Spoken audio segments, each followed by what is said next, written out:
In the year 897, one of the strangest trials in history took place in Rome. The defendant was a pope. He had been dead for 9 months. His body was dug up, dressed in papal robes, and placed on a throne in a courtroom. And then the trial began. In January of the year 897, people gathered in Rome for a trial. But something about this trial was deeply unsettling. The defendant did not walk into the courtroom. Instead, he was carried in. The body of Pope Formosus had been dead for months, yet now the corpse sat upright on a throne, dressed in full papal robes. Across the room stood the man accusing him, Pope Stephen VI, and Stephen had decided that Formosus needed to answer for his crimes, even if he was dead. To understand how this happened, we need to go back a few years. The late 800s were a chaotic time in Europe. Kings fought for control of Italy. The papacy was deeply entangled in politics. Formosus had served as pope from 889 to 896. During his time in power, he supported one faction in a major political conflict. But when Formosus died in 896, the political situation changed. His enemies gained influence. One of them was Stephen VI. When Stephen became pope, he wanted to erase the legacy of his predecessor, and he chose a method no one had ever attempted before.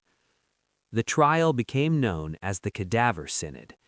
Formosus's corpse was exhumed from its tomb.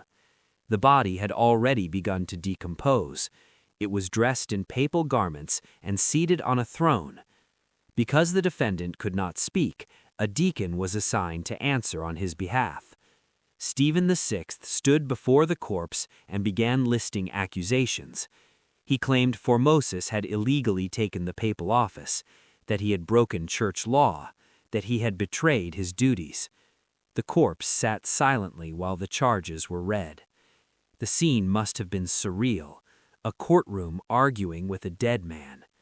The trial was never going to end well for Formosus. Stephen VI had already decided the outcome.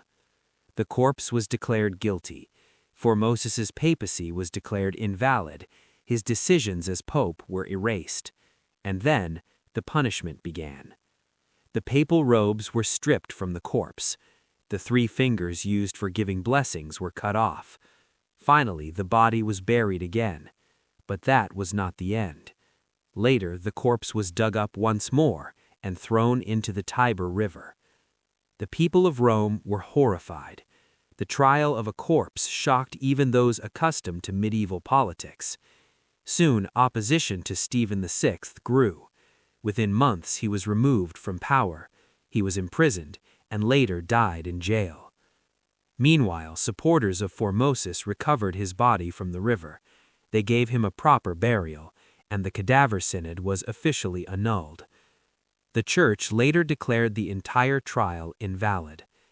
Today, the Cadaver Synod remains one of the strangest events in medieval history, a courtroom trial where the defendant had been dead for nearly a year.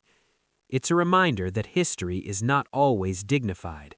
Sometimes it's chaotic, sometimes it's political, and sometimes it involves putting a corpse on trial.